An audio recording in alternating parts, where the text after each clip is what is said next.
Class 7th बाल Mahabharat chapter 17 Dhritarashtra की चिंता।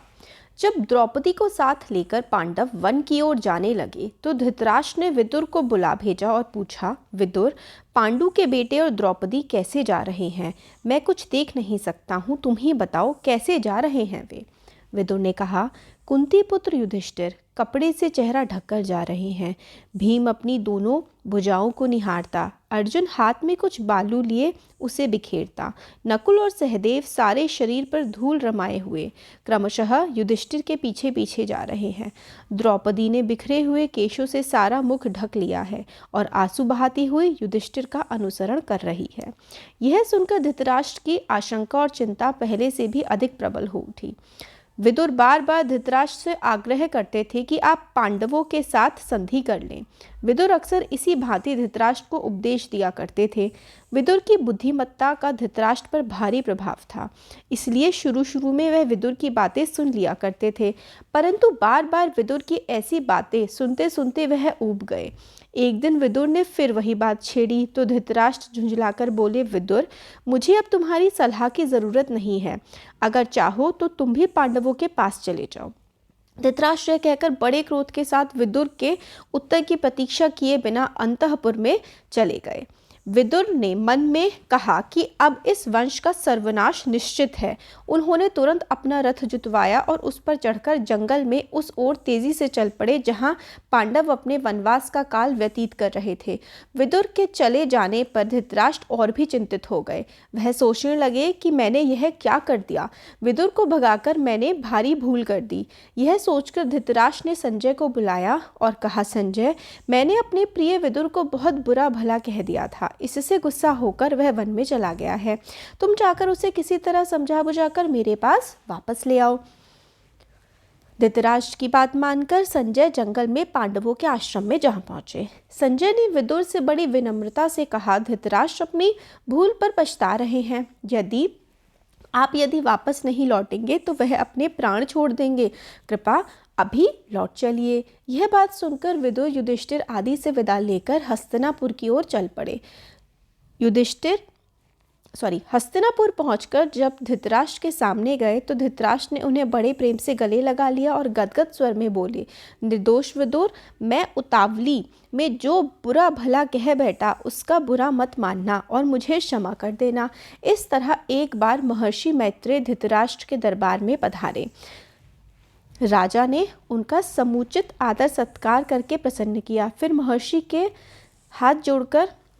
हाथ जोड़कर पूछा, कुरु जांगल के वन में आपने मेरे प्यारे पांडु वीर पुत्रों को तो देखा होगा, वे कुशल से तो हैं? महर्षि मैत्रेय ने कहा, राजन, काम्यक वन में संयोग से युधिष्ठिर से मेरी भेंट हो गई थी। वन के दूसरे ऋषि मुनि भी उनसे मिलने उनके आश्रम में आए थे। हस्तिनापुर में जो कुछ हुआ था उसका सारा हाल उन्होंने मुझे बताया था। यही कारण है मैं आपके यहाँ आया हूँ। आपके और भीष्म के रहते ऐसा नहीं होना चाहिए था। इस अवसर पर दुर्योधन भी सभा में मौजूद था। मुनि ने उसकी ओर देखकर कहा, राजकुमार, तुम्हारी भलाई के लिए कहता हूँ, सुनो, पांडवों को धोखा देने का विचार छोड़ दो, उनसे वैर मोल ना लो, उनके साथ संधि कर लो, इसी में तुम्हारी भलाई है।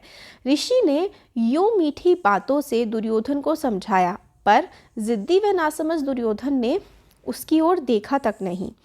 वह कुछ बोला भी नहीं, बल्कि अपनी जांघ पर हाथ ठोकता और पैर के अंगूठे से जमीन कुरेदता मुस्कुराता हुआ खड़ा रहा। दुर्योधन की इस ठिगाई को देखकर महर्षि बड़े क्रोधित हुए। उन्होंने कहा, दुर्योधन, याद रखो, अपने घमंड का फल तुम अवश्य पाओगे।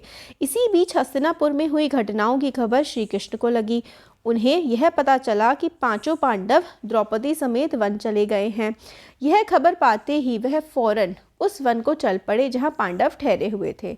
श्री कृष्ण जब पांडवों से भेंट करने के लिए जाने लगे तो उनके साथ कैकय, भोज और वृष्टि जाति के नेता चेदीराज, घृतकेतु आदि भी गए। इन लोगों के साथ पांडवों का बड़ा स्नेह संबंध था और वे उनको बड़ी श्रद्धा से देखते थे। द्रौपदी श्री कृष्ण से मिली। श्री कृष्ण को देखते ही उनकी आंखों से अविरल अश्रुधार बह चली। बड़ी मुश्किल से वह बोली, इस तरह अपमानित होने के बाद मेरा जीना ही बेकार है, मेरा कोई नहीं रहा और आप भी मेरे ना रहे। यह कहते कहते द्रौपदी की बड़ी बड़ी आंखों से गरम गरम आंसुओं की धारा बहने लगी।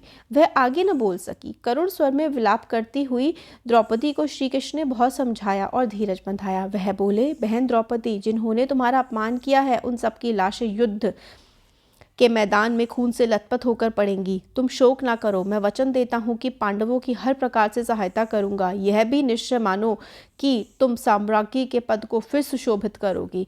धृष्टद्युम्न ने भी बहन को सांत्वना दी और समझाते हुए कहा कि श्री कृष्ण की प्रतिज्ञा अवश्य पूरी होगी। इसके बाद श्री कृष्ण पांडवों से विदा हुए। साथ में अर्जुन की पत्नी सुभद्रा और उसके पुत्र अभिमन्यु को भी वे द्वारकापुरी लेते गए। द्रौपदी के पुत्रों को लेकर धृष्टद्युम्न पंचाल चला गया। भीम और हनुमान। सुहावना मौसम था। द्रौपदी आश्रम के बाहर खड़ी थी। इतने में एक सुंदर फूल हवा में उड़ता हुआ उसके पास आ गिरा। द्रौपदी ने उसे उठा लिया और भीमसेन के पास जाकर बोली, क्या तुम जाकर ऐसे ही कुछ और फूल ला सकोगे? यह कहती हुई द्रौपदी हाथ में फूल लिए युधिष्ठिर के पास दौड़ गई। द्रौपदी की इच्छा पूरी करने के लिए भीमसेन उस फूल की तलाश में निकल पड़ा। चलते चलते वह पहाड़ की घाटी में जा पहुंचा, जहां केले के पेड़ों का एक विशाल बगीचा लगा हुआ था। बगीचे के बीच एक बड़ा भारी बंदर रास्ता रोके लेटा हुआ था। बंदर ने भीम की तरफ देखकर कहा, मैं कुछ अस्वस्थ हूँ, इसलिए लेटा हुआ हूँ। जरा आंख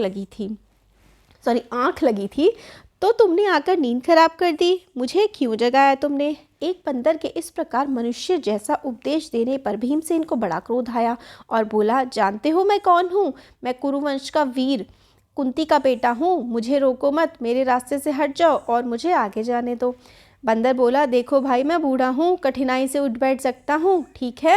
यदि तुम्हें आगे बढ़ना है तो मुझे लांग कर चले जाओ। भीमसेन ने कहा, किसी जानवर को लांघना अनुचित कहा गया है, इसी से मैं रुक गया, नहीं तो मैं कभी का तुम्हें एक ही छलांग में लांग कर चला गया होता। बंदर ने कहा, भाई मुझे ज़रा बताना कि वह हनुमान कौन था जो समुद्र को लांग गया था? भीमसेन जरा कड़क कर बोला, क्या कहा? तुम महावीर हनुमान को नहीं जानते? उठकर रास्ता दे दो, नाहक मृत्यु को न्योता ना दो। बंदर बड़े करुण स्वर में बोला, हे वीर, शांत हो जाओ, इतना क्रोध ना करो। यदि मुझे लांघना तुम्हें अनुचित लगता है तो मेरी इस पूंछ को हटाकर एक ओर कर दो और चले जाओ। भीमसेन ने बंदर की पूंछ एक हाथ से पकड़ ली, लेकिन आश्चर्य, भीम ने पूंछ पकड़ तो ली पर वह उससे जरा भी नहीं हिली। उठने की तो कौन कहे। उसे बड़ा ताज्जुब होने लगा कि यह बात क्या है। उसने दोनों हाथों से पूंछ पकड़कर खूब जोर लगाया, किंतु पूंछ वैसी की वैसी धरी रही। भीम बड़ा लज्जित हुआ, उसका गर्व चूर हो गया। उसे बड़ा विस्मय होने लगा कि मुझसे अधिक ताकतवर यह है कौन।